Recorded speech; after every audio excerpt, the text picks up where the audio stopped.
کسی عالم نے کہہ ہی دیا ہے تو آپ اس طرح کر کے اس کا غلط مفہوم نہ لیں کسی قاری صاحب نے.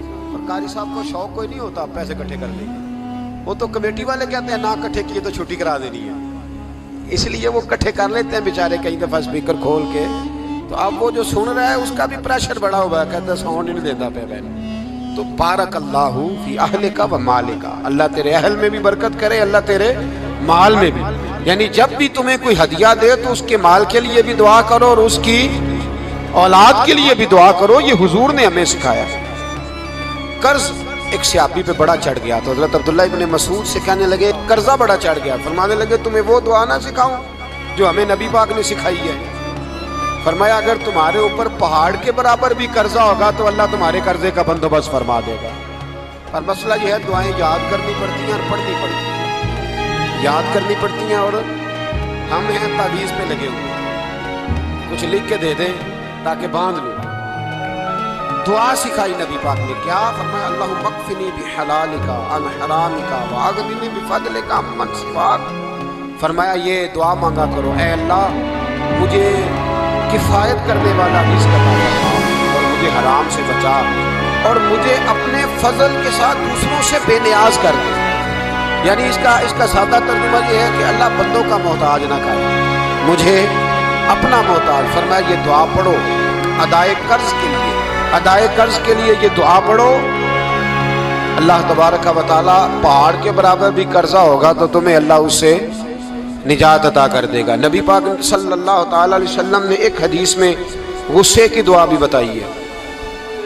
ویسے میرے خیال میں لوگوں کو غصہ نہیں آتا, آج کل غصہ نہیں آتا, لوگوں میں تکبر آ گیا ہے. اپنے سے چھوٹے پہ غصہ آتا ہے, اپنے سے تگڑے پہ کیوں نہیں آتا. جس آدمی نے گلی پہ خیرات مانگنے والے پہ غصہ کیا وہ ایس ایچ او صاحب پہ کیوں نہیں کرتا. غصہ تو غصہ ہے نا, سب پہ ہونا چاہیے, لیکن بڑا سمجھدار غصہ ہے. غریب آدمی کو دیکھ کے غصہ آتا ہے, امیر آتا ہے تو غصہ نکل جاتا ہے. تو میں تو کہتا ہوں لوگوں کو غصہ, اگر تجھے غصہ آتا ہے تو مار دیوار کے ساتھ ٹکر تیرے غصے کی سمجھ آئے. یہ کس قسم کا غصہ ہے جو غریب پہ ہی ہاتھ اٹھا رہا ہے. تو خدا را خیال فرما, غریبوں کے حق میں بڑا غصہ, مجبوروں کے حق میں بڑا غصہ, ماتحتوں پر. اور اگر چودھری صاحب آ جائیں تو پھر بہانہ بنا لیتے, کہتے غصہ تو مجھے بڑا آیا سی, پھر میں کیا میرے گھر آیا ہے, پھر بہانہ بنا لیا. ایسے نہیں کرو. نبی پاک صلی اللہ علیہ وسلم نے دعا سکھائی بخاری میں, فرمایا جب غصہ آئے تو پڑھا کرو اعوذ باللہ من الشیطان. آتی ہے نا دعا ماشاءاللہ, اعوذ باللہ من الشیطان. جب غصہ آئے تو یہ والی دعا پڑھ لیا کرو. نبی پاک علیہ الصلوۃ والسلام نے ارشاد فرمایا کہ جب تمہارے بھائی کو چھینک آئے نا تو چھینک آنے والے کو کہنا چاہیے الحمدللہ. چھینک آئے اس نے کیا کہنا ہے, یاد ہو جائے گا کیا کہنا ہے, الحمدللہ. اور جو سنے اس نے کہنا یرحمک اللہ. کیا کہنا ہے, یرحمک اللہ, اللہ تجھ پہ رحم. یہ پڑھنا ہے اس میں. حضرت عبداللہ بن مبارک رحمۃ اللہ تعالی علیہ نا دریا کے کنارے کھڑے تھے, کشتی سے اترے تھے ابھی اور وہیں کھڑے تھے. تو ایک آدمی, دو چار لوگ کشتی میں کنارے سے آپ کے پاس سے گزرے تو ایک کو چھینک آئی, اس نے کہا الحمدللہ.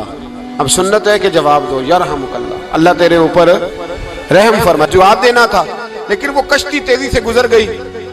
حضرت عبداللہ بن مبارک رحمۃ اللہ تعالی علیہ نے ملاح کو بلایا, فرمانے لگے اس کشتی کا پیچھا کرنا ہے. وہ کہنے لگا سواریاں بیٹھیں گی تو جاؤں گا. اس زمانے میں جو پوری کشتی کا ایک سائیڈ کا کرایہ تھا وہ 5 دینار تھا.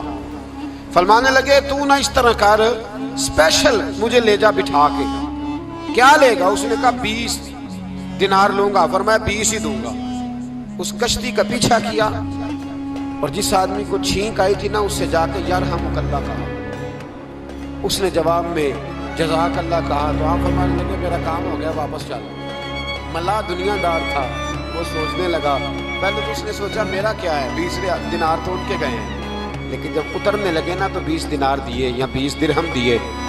تو وہ کہنے لگا حضرت جی صرف ایک لفظ کہنے کے لیے آپ نے اتنا پیسہ خرچ کر دیا. فرمایا لفظ کہنے کے لیے نہیں, اپنے مصطفیٰ کی سنت ادا کرنے کے لیے, اپنے نبی پاک علیہ السلام کی سنت ادا کرنے کے لیے. یرحمک اللہ, اللہ تیرے اوپر رحمت کرے. کس طرح کا خوبصورت انداز سکھایا ہے. دیکھیے ایک حدیث ترمذی شریف میں نبی پاک صلی اللہ علیہ وسلم نے فرمایا کسی بیمار کو دیکھ کے یا کسی مصیبت میں مبتلا آدمی کو دیکھ کے تم یہ دعا پڑھ لو، تمہیں کبھی وہ مصیبت نہیں آئے گی۔ کیسی خوبصورت دعا ہے۔ کسی مصیبت زدہ کو بیمار کو دیکھ کے پڑھو، تمہیں کبھی وہ مصیبت الحمدللہ الذی عافانی مما ابتلاک بہ وفضلنی علی کثیر ممن خلق تفضیلا۔ اللہ تعالیٰ کا شکر ہے جس نے مجھے اس مصیبت سے عافیت اور اس بیچارے کو یا تجھے اللہ نے مبتلا کیا اور اللہ نے مجھے اپنی بہت ساری مخلوق پہ فضیلت دی ہے، یعنی اللہ نے مجھے بڑا اچھا رکھا ہوا ہے یار، میں تو الحمدللہ بڑا اچھا ہوں، دیکھو بیچارہ۔ یعنی یہ دعا بھی ہے اور اپنے اوپر شکر ادا کرنے کا ایک اعلیٰ حضرت فاضل بریلوی رحمت اللہ تعالیٰ علیہ کو نا گلے کے اندر چھوٹی چھوٹی 2 پھنسیاں نکل آئیں، تو اس زمانے میں طاعون کا مرض پھیلا ہوا تھا۔ ایک بڑے قابل حکیم کو لایا گیا، انہوں نے چیک کر کے کہا آپ کو تو طاعون ہو گیا ہے، فرمانے لگے چل دوڑ جا، مجھے طاعون نہیں ہو۔ اس نے کہا جناب یہ گلے پہ بنا ہوا ہے اور سب کو پتہ ہے آج کل پھیلا ہوا۔ فرمایا سب کو ہو سکتا ہے، مجھے نہیں ہو سکتا۔ کیوں؟ فرمانے لگے ایک بندے کو طاعون ہوا تھا تو میں نے اسے دیکھ کے وہ دعا پڑھ لی تھی جو نبی پاک نے بتائی ہے، لہذا حضور کا فرمان ہے تو مجھے ہر بیماری آ سکتی ہے پر یہ بیماری آ سکتی۔ وہ شخص کہنے لگا جی منہ میں بھی گلٹیاں چلی گئی ہیں، کھول نہیں رہا، کیا ہوگا؟ اعلیٰ حضرت نے کالی مرچ منگوائی، اسے پیس کے زبان کے نیچے رکھا تو ساری بیماری دور ہو گئی۔ فرمانے لگے بلاؤ نہ ذرا اس حکیم کو جو کہتا تھا طاعون ہو گیا ہے، وہ تو صحیح ہوتا ہی نہیں اتنی جلدی۔ فرمایا ہر چیز بدل سکتی ہے پر میرے نبی کا فرمان نہیں بدل سکتا، میرے رسول پاک علیہ السلام کا فرمان نہیں بدل سکتا۔ تو عزیز دوستو نبی پاک اب بڑی خوبصورت بات آئی، ساری خوبصورت تھی، بڑی پیاری بات آئی۔ دنیا میں سب سے حسین چہرہ اللہ نے اپنے رسول کو عطا فرمایا ہے۔ نبی پاک کا چہرہ بھی حسین ہے، مکھ چند بدر شاہ شانی متھے چمک دی لاٹ نورانی کالی زلف تے اکھ مستانی مخمور اکھی ہے مد بھری۔ پیارا چہرہ، حضور کا جتنا چہرہ پیارا تھا اتنے ہی حضور کے اخلاق بھی بڑے پیارے۔ لیکن میرے نبی پاک علیہ السلام جب آئینہ دیکھتے، کیا دیکھتے؟ حضور جب آئینہ دیکھتے، ہمارے نوجوان بھی سارا دن آئینے کے آگے کھڑے رہتے ہیں، کبھی بال اس طرح کے بناتے ہیں کبھی اس طرح کے۔ تو میرا کئی دفعہ دل کرتا ہے کہ میں ان سے کہوں کہ تو آئینے کو کہہ رہا ہے جھوٹ بول، پر وہ کیسے بولے؟ تو کہہ رہا ہے آئینے کو کہ تو کیا سب سے پیارا تو ہی لگ رہا ہے، پر وہ کیسے بولے؟ اس نے تو سچ بتانا ہے۔ ان کو آئینہ جو دکھایا تو برا مان گئے۔ تو میرے عزیز یاد رکھیے گا نبی پاک صلی اللہ علیہ وسلم بھی آئینہ دیکھتے۔ آئینہ دیکھنا حضور کی سنت ہے، کوئی سنت سمجھ کے آئینہ دیکھے گا تو ایک دفعہ دیکھنے پر 100 شہیدوں کا ثواب ملے گا۔ لیکن نبی پاک صلی اللہ علیہ وسلم آئینہ دیکھتے کیا کہتے؟ اللہم انت حسنت خلقی فحسن خلوقی۔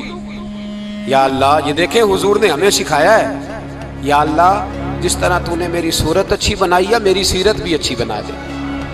یہ ہمیں سکھانے کے لیے دعا، یا اللہ جس طرح صورت اچھی بنائی ہے، جس طرح تو کہتا ہے نا اس دفعہ اس وقت دیکھ لو کپڑوں پہ کوئی داغ نہیں، تو دعا کیا کر باطن کے بھی اللہ داغ دور فرما دے، یہ والا سارا معاملہ بھی ٹھیک ہو جائے۔ آخر کی طرف آتا ہوں، فرمایا جب کھانا کھانے لگو تو دعا مانگو، اور ایک روایت میں فرمایا یہ دعا پڑھ لو، کھانے میں زہر بھی ہوگا تو تم پہ اثر نہیں کرے گا۔ کھانے پہ ایسے میں بڑی تکلیف سے کہتا ہوں کہ آج بھی ہمیں کہنا پڑتا ہے کہ بہت سارے لوگ ایسے ہیں جو ابھی بھی کھانے سے پہلے بسم اللہ نہیں پڑھتے۔ یار بڑے افسوس کی بات نہیں، بڑے افسوس کی۔ حضور نے دعا سکھائی، میں یہ دعا پڑھو گے تو زہر بھی ہوگا تو اثر نہیں کرے گا۔ بسم اللہ الذی لا یضر مع اسمہ شیء فی الارض ولا فی السماء یا حی یا قیوم، جس کی برکت سے زمین و آسمان میں کوئی چیز بھی نقصان نہیں دیتی، اور اے اللہ ہمیشہ زندہ رہنے والے اور قائم رہنے والے۔ یہ نبی پاک علیہ السلام ایک حدیث میں اور بھی دعا آئی ہے۔ بسم اللہ شریف تو خیر بخاری میں موجود ہے، مسلم میں موجود ہے، بسم اللہ والا برکت اللہ بھی ایک حدیث میں نبی پاک صلی اللہ علیہ وسلم نے ارشاد فرمایا۔ اور جب کھانا کھا چکے پھر کہا دعا مانگو، الحمدللہ الذی اطعمنا وسقانا وجعلنا من المسلمین۔ اللہ تعالیٰ کا شکر ہے جس نے ہمیں کھلایا بھی پلایا بھی اور مسلمان بھی بنایا۔ حضرت مرزا مظہر جانے جانا فرماتے ہیں کہ بارش ہوئی تھی تازی دلی میں تازی بارش ہوئی، ایک بابا لکڑی کے جوتے پہنے کھڑا ہوں، اللہ اللہ اللہ اسی کسی دے کچھ بھی نہیں لگتے نہ کوئی ساڈا دردی،